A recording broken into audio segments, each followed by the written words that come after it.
Her son-in-law flashed a Rolex over champagne. She really outdid herself, he bragged. Margot Ellis flipped through a stapled coupon book like it was a joke because it was. One free hug, one said. Another, errand day, restrictions apply. By Monday, the title to the lake house was out of the trust and into her own name.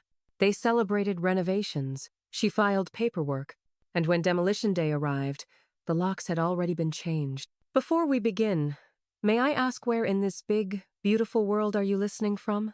It's always a quiet honor to know who's sharing this space. Drop it in the comments, and don't forget to subscribe. The applause had barely faded when Ronan peeled the ribbon off a dark green box with a gold crown logo stamped on the lid. "No way," he said, dragging out the syllables with mock humility. "You shouldn't have, babe." Jenna smiled as if the cameras were on. "You deserve it, for everything you do."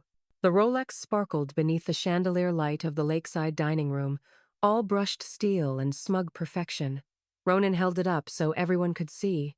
"The real birthday boy," he joked, slipping it onto his wrist. Laughter rippled around the table. Then it was Margot's turn. Avery handed her a soft rectangle, awkwardly wrapped in recycled brown paper with floral stickers sealing the edges. "From all of us," Jenna said, tucking a strand of hair behind her ear. "We made it personal." Margot traced the edges before opening it. Inside was a booklet, the kind children make in kindergarten, folded printer paper, stapled on the side. On the cover, a glittery title in Avery's handwriting, "Your Birthday Coupon Book." She flipped the pages slowly. Each one had a message, written in blue pen and decorated with little hearts and doodles. One free hug. One coffee pick. Up. Must be within 5 miles. One errand day. Restrictions apply. Redeem for anything. Jenna beamed. "We thought, what do you give someone who already has everything? So team, effort, love, right?" Margot looked up. Her smile was polite. "That's very creative, isn't it?" Jenna glanced at Ronan, who was fiddling with his watch clasp like a man who'd just been knighted. Avery leaned close and whispered, "I wanted to give you something different." Mom added the rest. Later that evening, the lake house fell quiet. The air carried the hush of night, distant boat lights flickering over Table Rock Lake. Crickets clicked in the warm dark. Margot sat alone in the reading nook, a thin blanket across her knees, the coupon book resting in her lap. She'd turned down the thermostat. The chill suited her tonight.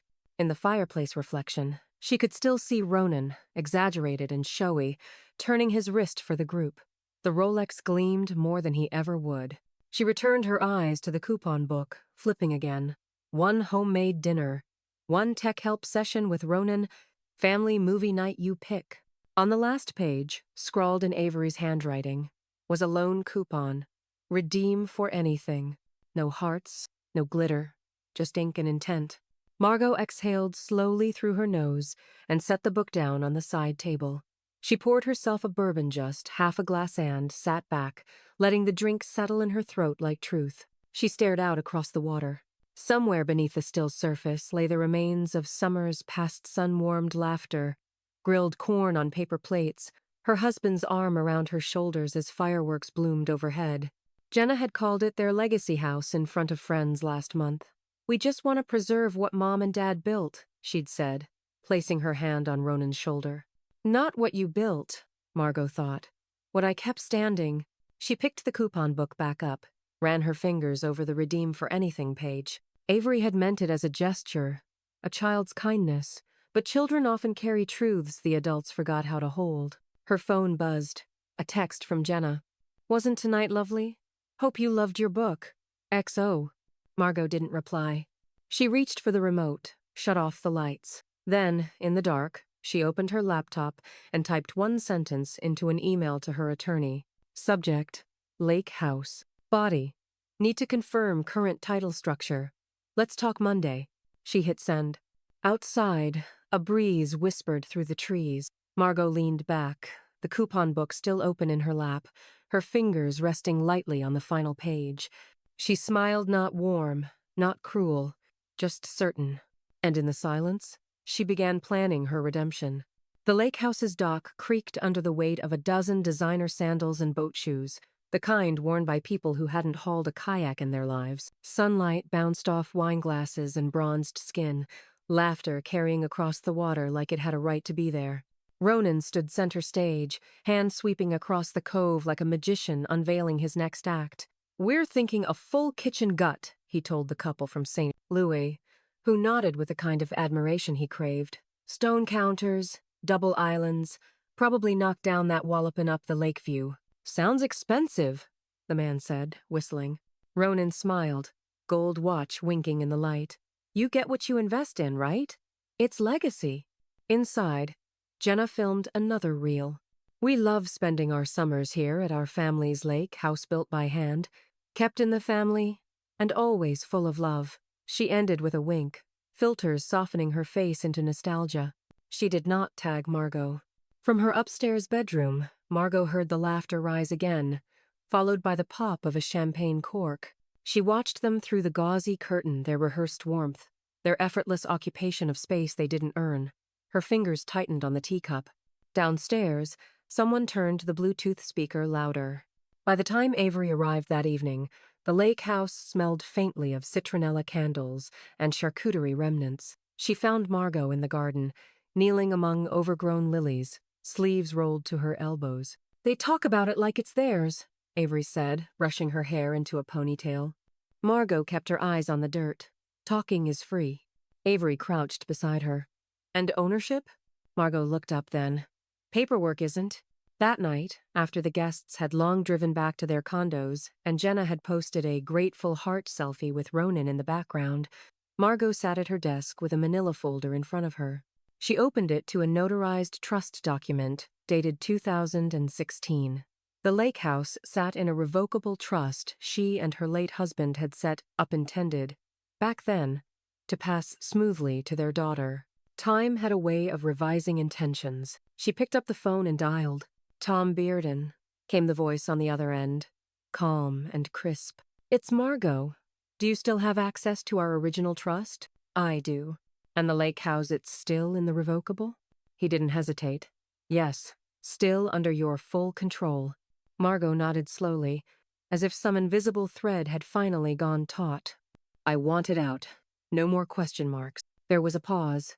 "Understood," Tom said. Before hanging up, Margot added, "Let's make sure that ladder they're climbing leads nowhere." Outside, crickets sang over the hush of lake water lapping the rocks. Later, as she turned off the lights and walked upstairs, she passed a hallway mirror. In the low light, her reflection stared back, not small, not old, just steady. She stopped at the linen closet, pulled out an old shoebox tucked behind extra towels. Inside were keys, front door, storage shed, boat launch gate. She kept the keys. She'd let them keep the illusions. Tom Bearden's office sat 3 blocks off Main Street in Branson, tucked behind an insurance agency and an old piano repair shop. It smelled faintly of cedar and caution. Margot sat opposite him in a leather chair that had cracked at the arms from decades of quiet deals and end-of-life revisions. He slid a folder toward her with practiced hands. "This," he said, tapping the top sheet, "will formally remove the property from the revocable trust and title it directly in your name." Margot picked up the pen without hesitation. Her fingers didn't shake. "No one else can touch it once this is filed?" she asked. "Correct. No automatic inheritance. No assumptions. If something happens to you, it moves exactly how you dictate." She signed in 3 places. Tom flipped to the next page. "Now we freeze the trust." Another signature. Another silence. When it was done, he closed the folder gently and met her eyes. "You sure you don't want to warn them?" Margot gave him the same calm, razor-edged smile she'd been perfecting for months. "They've made it clear how little I factor into their vision." Tom didn't argue. 2 days later, brunch at Jenna's was in full swing artisanal croissants, fresh-pressed juice, a rosemary ham quiche someone pretended not to have bought pre-made. The dining room smelled like money and lemon oil. Ronan clinked his mimosa glass for attention. "Okay, so big announcement, renovation week is officially set," he said, spreading his arms like a game show host. "First week of July. We've got demo contractors lined up, permits prepped, and I'm getting a buddy to draw up the floor plan mock-ups." Jenna beamed. "It's going to be a full transformation. Finally making it ours. Margot sipped her coffee, silent. She didn't correct the word ours. She didn't remind them that no permits had been approved. She didn't mention that she'd already paid a private title company to expedite the recordation. Ronan leaned toward her, elbow on the table. You'll love what we're planning for the kitchen. I know it's been dated forever. Open concept. Coastal farmhouse. Big resale value when Avery's older. Margot smiled over the rim of her cup. Sounds ambitious. He didn't notice the pause between her words. He never had. Later that afternoon, back at the lake house, Margot stood barefoot on the dock, eyes on the soft ripples near the edge where a turtle lifted its head briefly before disappearing. Across the cove, Connie sat in a striped lawn chair under her wide sun hat, sipping sweet tea and pretending not to watch. She called out anyway. You letting them dig their own hole? Margot didn't turn. I'm just not handing them the ladder. Connie chuckled.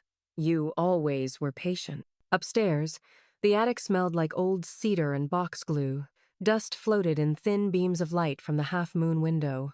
Avery tugged another bin toward her grandmother, setting it down with a gentle thud. Are we keeping all of these? She asked, peeling back a lid. Inside, photo albums. Layered, heavy, brittle with time. Margot sat cross-legged on the old quilt. Number, we're curating now. Avery pulled out a snapshother as a toddler, soaked in lake water, her mother behind her, barely looking at the camera. In the background, Margot stood on the deck, arms crossed, mouth in a faint smile. Do you want to keep this one? Margot looked at it a moment too long, then shook her head. Number, that one's already gone. They worked in silence, the kind that carries weight without words. At the bottom of the box, Avery found a set of old paint swatches labeled Kitchen 2004. She turned them over in her hand. Did you ever want to renovate? I did, Margot said, taping another photo album shut. But then I realized what needed fixing wasn't the cabinets. That night, the county clerk's system updated. Owner of record, Margot Jean Ellis. Trust status, closed. She didn't tell them. Yet, the morning air was sharp with lake mist when Margot stood at the kitchen counter, pouring coffee into a bone-white mug she'd had since the 80s. The phone buzzed beside Heron email from Tom.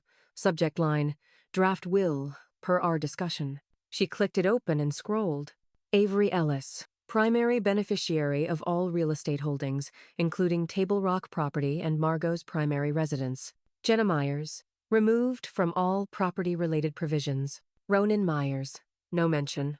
Margot reread it once, then again, her eyes dry and clear. She tapped reply with one hand and typed, Approved. Please schedule a formal signing. Quietly. By noon, the lake house was echoing with voices that didn't belong. Ronan had decided to host what he called a pre-renovation toast for a handful of investors, friends, and real estate contacts from Springfield. Someone was mixing margaritas in the kitchen. Jenna floated from guest to guest in a white linen blouse, carefully chosen to look effortless. Hard to believe this whole place used to be just a fishing cabin, she said with a practiced laugh. We've really poured our heart into it. Upstairs, Margot sat behind the closed door of the master bedroom, the ceiling fan humming overhead. She could hear the creak of deck boards below, the tinkling of glass, the filtered playlist of 2010 Yacht Rock. She didn't go down, didn't intervene. She watched the scene unfold from her upstairs window like it was theater and they were playing parts they hadn't earned. Later, when the guests had gone and the dishwasher murmured in the kitchen, Avery came upstairs holding a laptop in both hands. I needed Mom's charger. I accidentally opened a tab. Margot looked up from the old cedar trunk she was cleaning out. And? Avery flipped the screen around. Pinterest board. My legacy kitchen. Cover image. White marble island, champagne brass fixtures, floral arrangements in mason jars. Margot studied it. Jenna had captioned each photo with comments. For when we make it truly ours. Designed inspo for future Ellis family gatherings. Replace Margot's oak cabinets too dark, too heavy. Avery lowered her voice. She's planning like you're already gone. Margot's gaze didn't waver. She's been doing that for years. That evening, Connie appeared at the back screen door, holding 2 jars of homemade blackberry jam like an offering and a dare. You look like someone who just rearranged the whole deck of a cruise ship, she said, stepping inside without being asked. Margot handed her a glass of iced tea. The wills are signed. Everything's shifted. Connie raised an eyebrow. Avery? She's the only one who sees the foundation, not just the countertops. Connie smiled, slow and mean. You're finally erasing the smile off their plans. They clinked glassestea and spite and resolve. That night, when the house had quieted and Avery was asleep downstairs, Margot sat at her desk and opened her laptop again. Her cursor hovered over an empty email draft addressed to Tom. She typed, Subject, listing prep, body. Let's get the lake house market. Ready. No MLS. Quiet sale, unlisted for now. She clicked send, then leaned back and watched the moonlight ripple across Table Rock Lake like a warning in silver. Some storms didn't announce themselves. Some arrived with quiet paperwork, and some started with a party no one realized was a farewell. Margot met the buyer on a Tuesday. The real estate agenta trim, no-nonsense woman named Lisa had, arranged the meeting at a small art cafe across from the marina. The buyer was early 40s, sharp eyes, soft voice, architect, divorced, looking for quiet. I'm not looking for a flip, she said, stirring her coffee. I want something with soul, somewhere to draw again. Breathe. Margot nodded slowly, her lips barely parting. It's held a lot of breath. Lisa interjected gently. We'd keep it off market. No signage, no online listing. Discreet, the buyer smiled. Good. The world doesn't need to know where you go to heal. Margot folded her hands on the table. Then we have an understanding. Back at the lake house, the sun cast long lattice shadows across the hardwood floor of the kitchen, the same floor Jenna wanted, replaced with something coastal and durable. Margot stood in the doorway, hand resting on the doorframe, her gaze trailing over the dark oak cabinets and chipped ceramic knobs she'd chosen with her husband decades ago. Her phone buzzed on the counter. Ronan, 12:14 p.m. Hey, we're ready to get started next week. Can we go ahead and tear out the lower cabinets? Won't be a big mess. No greeting, no question mark. She let the screen dim to black.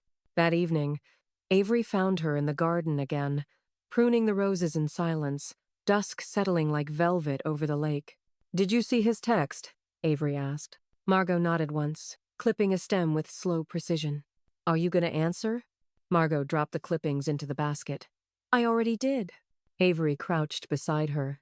Does it hurt? Watching them act like it's theirs? Margot looked out over the cove.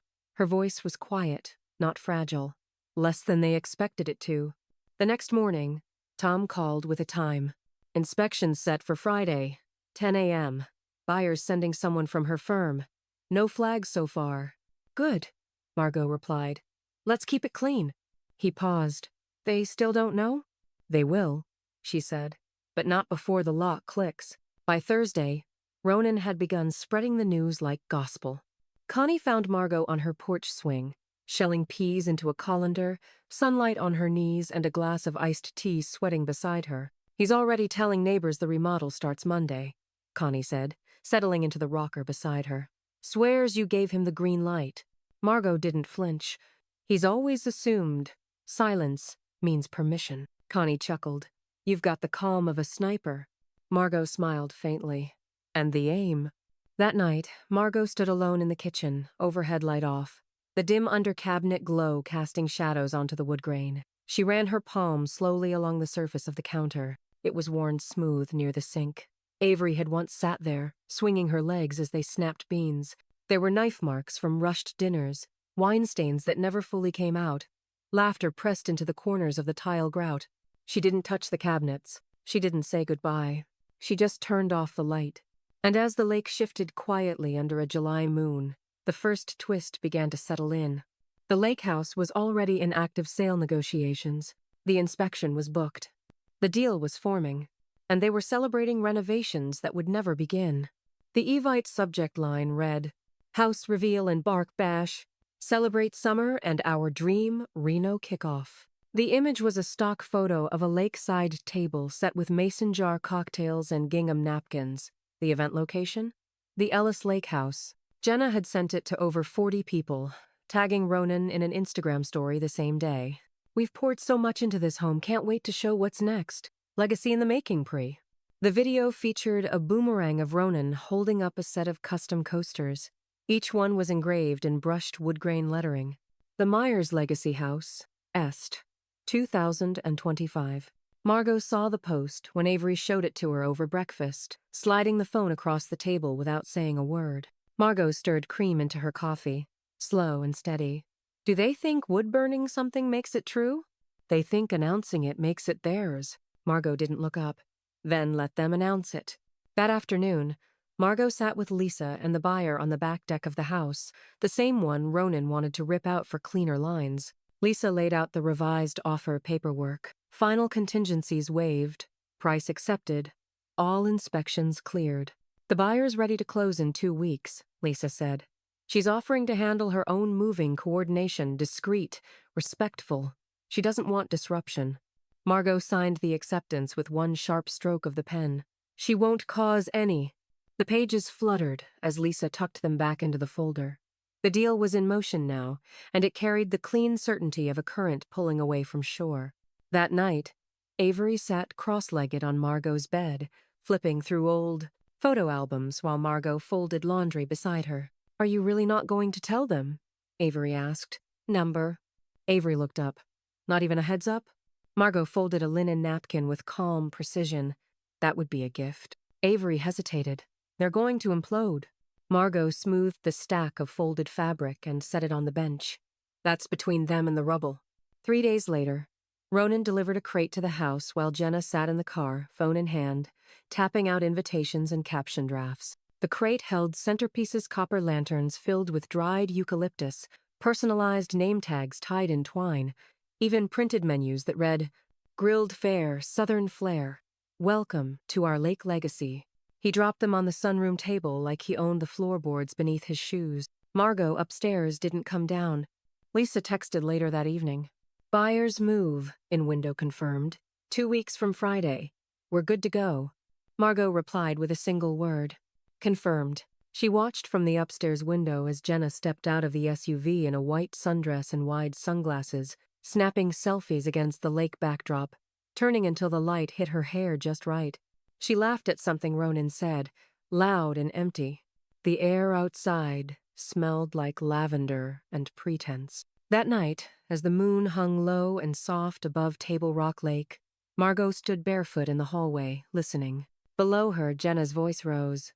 We should post the coasters tomorrow. People love a branding moment. Ronan chuckled. Let 'em drool. Once the cabinets are in, we'll hit Zillow just for fun. Margot turned back toward her bedroom, her steps slow, deliberate. She paused at her door, fingers brushing the frame. She didn't speak. She didn't warn. She just shut the door. And somewhere across town, a buyer marked their calendar, not for a party, but for a key exchange. The Myers pulled up at 9:02 a.m., a glossy black Suburban kicking up gravel as it crunched into the lakeside driveway. A white cargo van followed close behind, ladder racks clinking overhead, contractor logos peeling on the side. Jenna stepped out first, wearing wedge sandals and a sleeveless blouse the color of egg yolk. Her hair was pinned up in a way that said both casual and curated. Ronan emerged from the driver's side, sleeves rolled, clipboard in hand, Bluetooth already in one ear. A man in boots and cargo shorts stepped from the van, holding a folded blueprint. Kitchen's back here, yeah? The contractor asked. Jenna nodded toward the house, her voice too loud for the quiet morning. Straight through. Demo crews coming tomorrow. We'll start with the cabinets. They crossed the path lined with hydrangeas blooms still full from Margot's spring pruning. Jenna reached for the front door, still mid-conversation with her Instagram story followers, phone angled perfectly to catch her project reveal moment. She turned the knob. It didn't move. Ronan stepped in behind her, puzzled. He jiggled the handle, knocked once, then twice. He bent down, noticing something taped just beneath the knocker. A white paper notice in bold black type. Private sale pending. No access authorized by owner or agent. Trespassing will result in prosecution. For a moment, there was only the sound of wind brushing the trees and the gentle lap of water against the dock. Then Jenna screamed, "You've got to be kidding me!" Her voice cut through the morning like shattered glass. "She changed the locks? She changed the locks?" The contractor shifted uncomfortably. Is this still your place?" Ronan was already dialing. His thumb trembled over the screen. I told her we were starting this week. She never said anything. She never said no. Inside, no one answered. The windows were closed, curtains drawn. The house sat in complete, deaf, deliberate silence. This is insane! Jenna shrieked, pacing now. She's sabotaging her own daughter, her only daughter! Across the cove, a screen door creaked. Connie stepped out onto her porch in a powder blue housecoat, a glass of iced tea in one hand, a fly swatter tucked under her arm like a sidearm. She sipped once, loudly. Jenna noticed. Are you watching this? Are you enjoying this? Connie shrugged. Didn't say I wasn't. Ronan's voice rose. I swear, she's lost it. This is elder abuse in reverse. I'm calling a lawyer. Connie smirked. Try calling a locksmith. Won't change the deed. He froze. Jenna stormed back to the car, heels slipping in the gravel, the heat rising on her chest and neck. She slammed the passenger door and immediately began typing into her phone. Ronan stood there, still at the door, staring at the lock like it had betrayed him. From the upstairs bedroom, behind a curtain drawn just wide enough for her to see but not be seen, Margot watched the entire scene unfold. No smile, no smugness, just resolve. Then she stepped away from the window and out of the frame. And while the would-be renovators stood outside, a house they'd already claimed, the real owner made her final checklist. The next morning, the air was thick with Missouri humidity, the kind that clung to your skin before the sun even cleared the trees. Margot sat at the kitchen table, sipping her coffee in silence as Avery scrolled through her phone across from her. They're posting about it, Avery muttered. Margot didn't ask what it was. She didn't have to. Avery turned the phone around. Jenna's latest Instagram story showed a filtered photo of her tear-streaked face and a caption that read, Please pray for clarity and peace during this painful family situation. Love always wins. Margot raised an eyebrow. Love didn't sign the deed. The doorbell rang. Avery looked up. Margot didn't move. Let them ring. Another chime. Then the knock harder, less hopeful. Margot finally stood, crossed to the door, and opened it just enough to show her silhouette in the frame. Jenna stood on the porch, eyes red, eyeliner smudged at the edges, her voice thin with panic. We didn't know you were serious. We thought, she choked back something that didn't quite pass for a sob. We thought it was just one of your moments. Mom, she added. Please. Ronan stood behind her, jaw set, arms crossed, looking more insulted than concerned. Margot tilted her head. One of my moments? Jenna's voice cracked. We're family. You always said the house was for family. Ronan stepped forward. Exactly. That's what we were honoring. You said it yourself, years ago. Margot stared at him with a stillness that said everything she'd withheld for decades. I said it was for family. It is. Just not for you. Silence stretched across the porch like a drawn curtain. Then, the chime of a new email pinged on Jenna's phone. She glanced down, tapped it open. Her face drained of color. What is it? Ronan asked. She handed him the phone. Subject: Revocation of trust rights. Final notification. From Tom Bearden, attorney at law. Attached were PDFs. Formal, legal, final. Ronan scanned the first few lines, jaw tightening with each word. You're making a mistake, he snapped. You're not thinking straight. On the contrary, Margot said, folding her arms. This is the clearest I've been in years. He took a step forward. We'll challenge it. You know that, right? You're not untouchable. Behind him, Jenna finally let out a small sob. How could you do this to your own daughter? Margot's voice was steady. The real question is how you both thought I wouldn't. Across the cove, Connie stood on her porch again, the same iced tea glass in her hand, her sunglasses low on her nose. She called out without bothering to cup her mouth. If threats worked, they'd own more than Rolexes. Ronan turned toward her, furious. Connie raised her glass in mock salute. Go ahead. Sue your way into someone else's deed. I'll bring popcorn. Jenna broke. You're humiliating us. No, Margot said. You did that yourselves. She closed the door slowly. Deliberately, not a slam. Just the sound of a final line being drawn. Inside, Avery waited at the foot of the stairs, silent. Margot exhaled and set her hand on the banister. Well, she said, voice cool and clear. That's done. But the consequences were only beginning to arrive. The lake was still that morning, so still it mirrored the sky in high definition. Not a ripple disturbed the glassy surface. Not even from the heron that stalked the shallows like it, too, knew something final was in motion. Inside Margot's inbox, the subject line blinked bold. Closing confirmation. Table rock transfer finalized. Lisa had sent it right on time. Margot read the email once, then once more. The sale was official. The lake house was no longer hers. Not legally. But the decision? That was entirely hers and always had been. By mid-morning, Jenna's voice rang through the walls again. Margot had stepped out to water the porch ferns when the delivery car pulled up, kicking dust across the drive. A man in a navy polo stepped out, clipboard in hand, a thick envelope tucked under his arm. "Notice of vacate," he said politely. "Posted service. Mailed copy too." Margot accepted the envelope and didn't bother to open it. "You can skip the porch on the next run. This'll do." Inside the envelope, all items must be removed within 72 hours. Sale closed. Occupancy transferred. At 11:17 a.m., Jenna's scream echoed up the stairs. "What the hell is this?" she shouted, waving the envelope like it was soaked in acid. Margot didn't answer. She just walked to the window and opened it wide, letting in the warm lake air. Downstairs, Ronan rifled through the crate of decorations they'd left in the sunroom. The coasters were gone. So were the printed menus. And in the waste bin beneath shredded tissue paper and broken ribbon lay a crumpled page from Jenna's Pinterest printout. The Myers Legacy Kitchen, dreamboard. Grease-stained, torn in half. One edge still smelled faintly of eucalyptus. Ronan stared at it for a long moment, then crumpled it further in his fist and tossed it back. Avery stood in the hallway, silent as ever.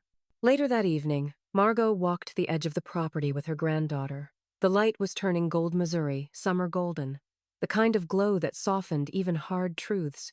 They stepped carefully along the dock, past the rusted ladder and the spot where Avery used to catch bluegill with a Barbie pole. "No photos?" Avery asked gently. "No," Margot said.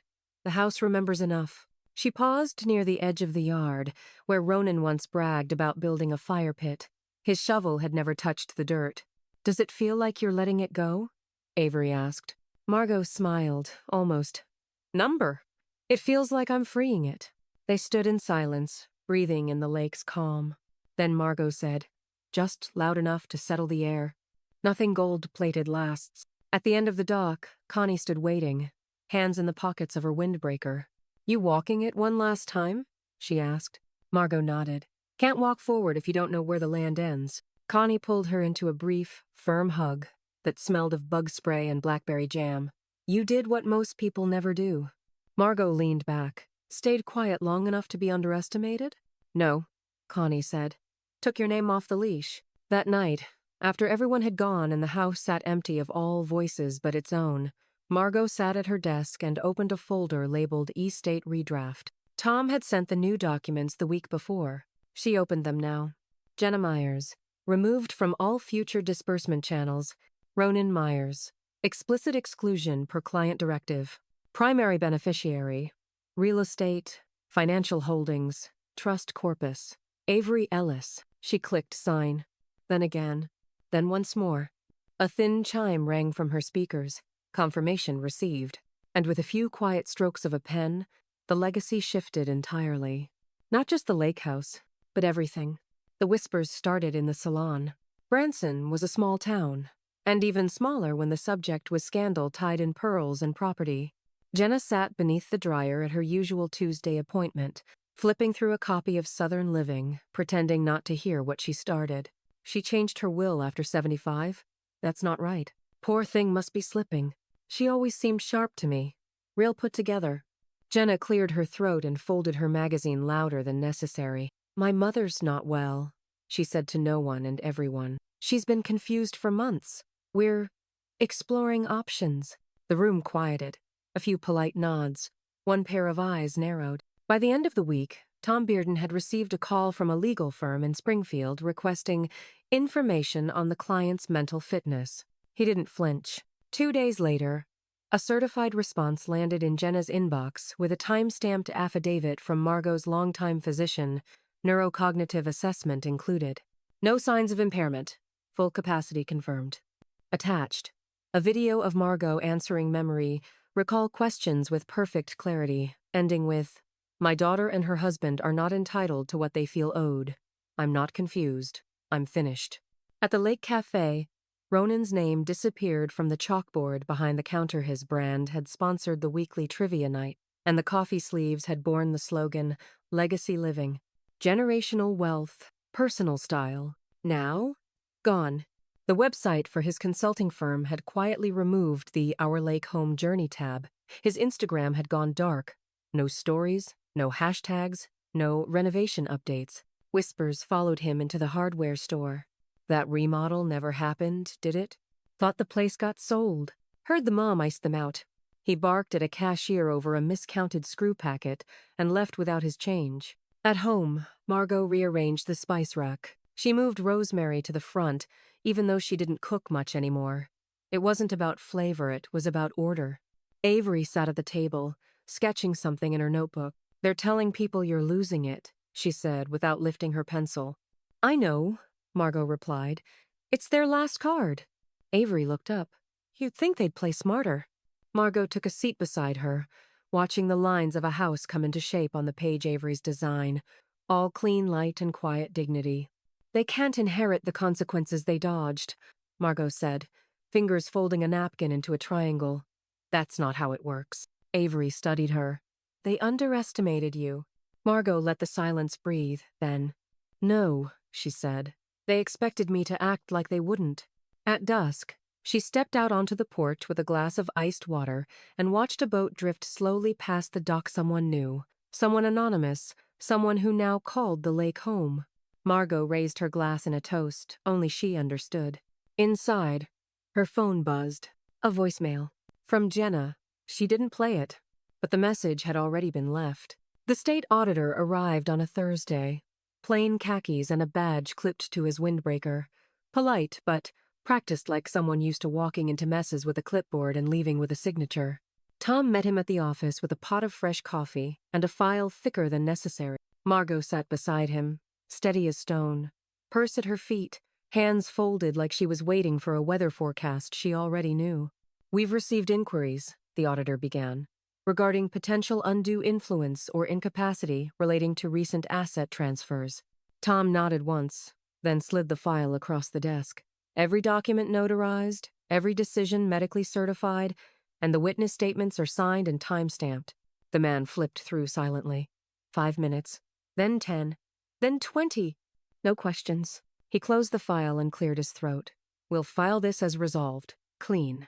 No further review." He stood. "Frankly, I've seen real trouble. This isn't that. It's just uncomfortable for the ones who weren't chosen." Margot smiled without showing teeth. Their learning inheritance is not entitlement. By Monday, word had gotten out quietly but fully. Someone at the firm had leaked that Jenna's inquiry had prompted a full state review. But the audit came back with one word in the notes: unfounded. Jenna received a formal letter of reprimand from her attorney's board liaison for misusing professional channels for personal grievance litigation. Tom emailed a copy to Margot with a subject line that simply read, "Thought you'd like this." She printed it, taped it inside her pantry door, behind the baking soda. That weekend, Connie hosted a small dinner on her patio under string lights and citronella torches. The folding table was covered in mismatched linens, a roasted chicken at the center, and a pitcher of peach tea sweating onto a cork coaster. 6 guests, all locals. All had seen everything without needing to ask. "To Margot," Connie said, lifting her glass. "Queen of quiet retaliation." Everyone laughed. Margot only blinked, amused. "I didn't retaliate. I redirected." "That," Connie said, "is why you wear the crown." Later that night, after the dishes had been cleared and the last guest waved from their golf cart down the gravel lane, Margot returned home to find Avery sitting cross-legged on the porch steps, scrolling her phone. "He unfollowed me," Avery said without looking up. "Ronan?" She nodded. "And Mom archived every photo of me with you." Margot lowered herself onto the step beside her. "They need someone to punish. They picked the wrong girl." Margot didn't reply. Avery pulled up her Instagram and tapped out a caption beneath a photo she'd taken weeks earlier. Margot standing in front of the lake house just before the buyer took possession, the light sharp behind her, hand on the railing, hair wind lifted. She posted it with the caption, "She didn't lose anything. She claimed it." A few likes trickled in, then a dozen, then dozens more. Inside, the voicemail from Jenna still sat untouched, unplayed, irrelevant. And beyond the screen, the silence wasn't cold, it was earned. The envelope was cream with gold trim, the kind Jenna reserved for holiday cards and influencer collaborations. The return address bore the stylized initials M+R Myers in delicate script. Inside, an invitation printed on linen cardstock. Summer brunch celebration because family always finds its way back. Sunday, 11 a.m. vertical bar, garden room vertical bar, top of the Rock Resort. Dress code, coastal smart. Margot stared at it over her coffee, the weight of it absurd against the stillness of her kitchen. She opened her planner, tore out a blank page, and wrote in neat cursive, regretfully declined. No explanations, no performance. Just truth, returned in an envelope thinner than the one it came in. The morning of the brunch, Margot sat in the backyard of her new cottage, watching Avery dig holes for a row of hydrangeas just beyond the patio. The sun was gentle, the breeze kind, the silence earned. "I got an invite too," Avery said, dropping her trowel into the dirt. "Said it was time for healing."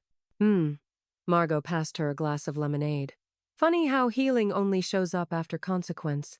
Avery grinned and wiped her hands on her jeans. "I told them I already had plans." At the resort, Ronan posted a carousel of filtered photos, a mimosa toast, a charcuterie spread, Jenna posing beneath a rose arch, grateful for family, forgiveness, and fresh starts for Sio. In every photo, Jenna's smile was slightly too tight. Her eyes didn't track the camera, they hunted for something off frame. Avery scrolled through the post, then turned her phone face down. "They're trying to spin it," she said. Margot didn't look up from her pruning. That's the smile of someone who's hungry. At noon, Tom pulled into the driveway in his navy Buick and stepped out carrying a manila folder. "Everything's finalized," he said, handing it over. "Title gift is complete. The house is legally yours, Avery. Tax structure's clean. Transfer clause is permanent." Avery opened the folder slowly.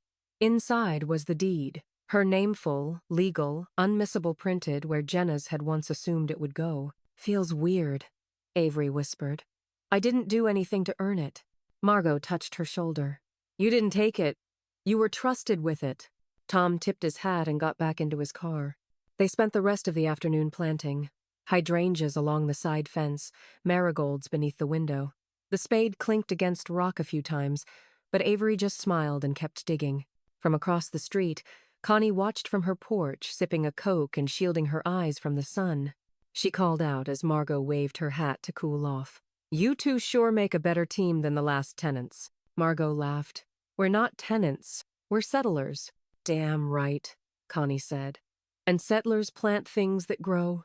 As the sun dipped behind the ridge and the air shifted from gold to blue, Avery stepped back to admire the flower bed. "Do you think they know it's over?" she asked softly.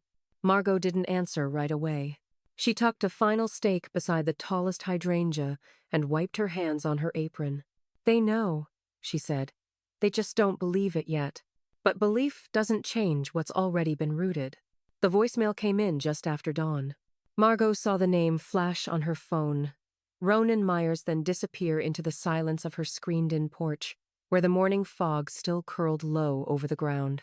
She stared at the notification for a long moment, thumb hovering above the play button. Then, curiosity won over disinterest by a hair's width, and she tapped it. His voice, low and controlled, came through the speaker. "Margot, we were wrong. I was wrong. Please talk to us. Jenna's not sleeping. We didn't realize how far you were willing to..." Delete. She didn't even hear him finish the sentence. The screen returned to home. Peaceful. Blank. She set the phone face down beside her tea and watched a cardinal hop along the railing, oblivious to the drama humans stitched around things that never truly belonged to them. Avery padded out from the kitchen barefoot, wearing one of Margot's old cardigans and carrying 2 slices of toast. "Still calling?" she asked. Margot nodded. "Still hoping?" Avery sat beside her and handed over a slice. "You gave enough chances," she said gently. They just didn't notice when the last one passed. Margot took a bite, chewed slowly. They were too busy polishing the silver to see I was setting the table for someone else. Later that afternoon, Tom arrived with one final folder. No ceremony. No preamble. "I've filed it," he said, offering it like a baton. "The trust is now irrevocable. No amendments, no reversals. It's yours to pass on, or to leave closed forever."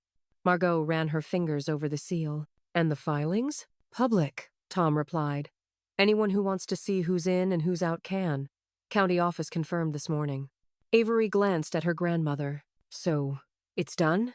Margot folded the folder closed and stood up slowly. "Number, it's sealed." That evening, Margot sat on Connie's back patio, watching the sun bruise the edge of the lake in violet and orange. Connie poured them each a glass of red, dark and dusty, like old velvet.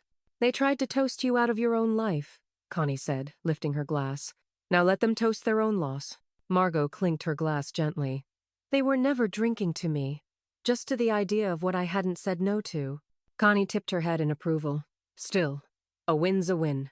Margot sipped once, then exhaled long. It wasn't about winning. "No," Connie agreed. "It was about worth." The message came later that night. A text. No words, just a photo. It was a shot of Jenna's old bedroom in the main Hausenau stripped bare, the closet empty, the dresser drawers pulled out like open mouths, her teenage bookshelf left with only dust outlines where hardbacks once stood. No caption, just the image. Margot stared at it under the dim light of her bedside lamp. She didn't reply, but she didn't look away, either. And somewhere, tucked into a courthouse record and etched into permanence, the name Avery Ellis sat beneath the words, "Sole successor, irrevocable beneficiary, full rights to estate and trust." The inheritance wasn't revoked. It was rewritten. The morning passed, without interruption. No text, no headlines, no surprises. Just the sound of birds, the clink of mugs in the sink, and the soft rustle of life slowing down. Margot spent most of it organizing the garden shed, not out of necessity, but because order felt like freedom when no one else was trying to take it from her. By early afternoon, the sun had angled west and painted the cottage in warm lines of light. Avery called her out to the back porch, something hidden behind her back and a nervous excitement flickering in her eyes. "I made you something," she said, voice low. Margot raised an eyebrow. "Is it a coupon book?" Avery laughed. "Number, you already redeemed that." She pulled out a small leather-bound photo album, its cover a deep chestnut brown. No title, no inscription, just something quietly built. "I printed them myself," Avery said, handing it over. "Only us, over the years." Margot opened it carefully. There they wear snapshots in soft, imperfect light. Avery on Margot's lap with a sun hat too big for her head. Baking cookies together, flour on their noses. Reading in the hammock. Feeding ducks. More recent ones, 2 planting hydrangeas. Sitting with Connie. One of Margot, mid-laugh, eyes closed. No filters. No posing. No audience. Just real. Margot blinked slowly. The air still and full. "Now that," she said, her voice quiet but firm, "is something I'd keep." Avery sat beside her, leaning her head against Margot's shoulder. "It's the only legacy I ever wanted." Later, Connie appeared with a loaf of still warm sourdough in a dish towel. She didn't bother knocking, just walked in through the kitchen door like people do when they've stayed long enough to stop asking. She set it on the counter, glanced at the photo album lying open beside the vase of lilies. "To the woman who gave herself the last word," Connie said. Margot chuckled softly. "Last word and last deed." "Damn right," Connie said, popping a heel off her sandal. "Let him choke on the silence." That evening, as the sun pulled its last light across Table Rock Lake, Margot sat out on the small wooden bench Avery had built by hand. The lake glowed in ribbons of copper and rose, the water lapping gently at the shore. Dragonflies hovered in slow zigzags across the reeds. Somewhere nearby, a neighbor's wind chime picked up just enough breeze to hum once then settle. "This is your piece," Avery said from beside her. Margot didn't speak right away. She let the silence prove its value. Then she smiled, small and full. "I earned it." And behind them, the house didn't echo with anyone's name but theirs. The frame was simple dark walnut, Clean lines. Nothing flashy. Just solid, like the woman who chose it. Margot stood on the step stool in the living room, measuring twice, then once more for certainty. Then, with a quiet breath, she hung the framed deed on the wall above the fireplace. The gold foil seal caught the late light just right, gleaming like a quiet crown. Title holder, Avery Ellis. Gift of estate and real property irrevocable transfer. Margot stepped down and straightened the hem of her cardigan. Then she poured herself a cup of black tea, carried it to her chair, and sat down facing the window that framed the lake in wide, open brushstrokes. The view was different here. Not better, just quieter. The kind of view you didn't take for granted, because no one had handed it to you wrapped in entitlement. Across town, Ronan scrolled through real estate listings like a man searching for something he'd already lost. Their account had been flagged too many filtered posts, not enough substance. The Myers Legacy blog sat frozen, last updated 2 months ago.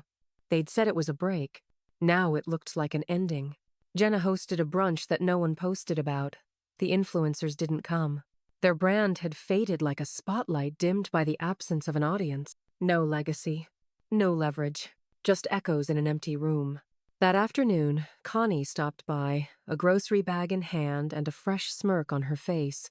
"I figured you were due for a refill," she said, handing Margot a bottle of wine and a block of sharp cheddar. "Celebration stock." Margot smiled as she took the bag. "You just don't like drinking alone." Connie leaned against the doorframe and eyed the new frame on the wall. "Turns out that coupon book came with a clause, huh?" Margot poured 2 glasses and handed her one. "Turns out it came with terms." They clinked, quiet and easy.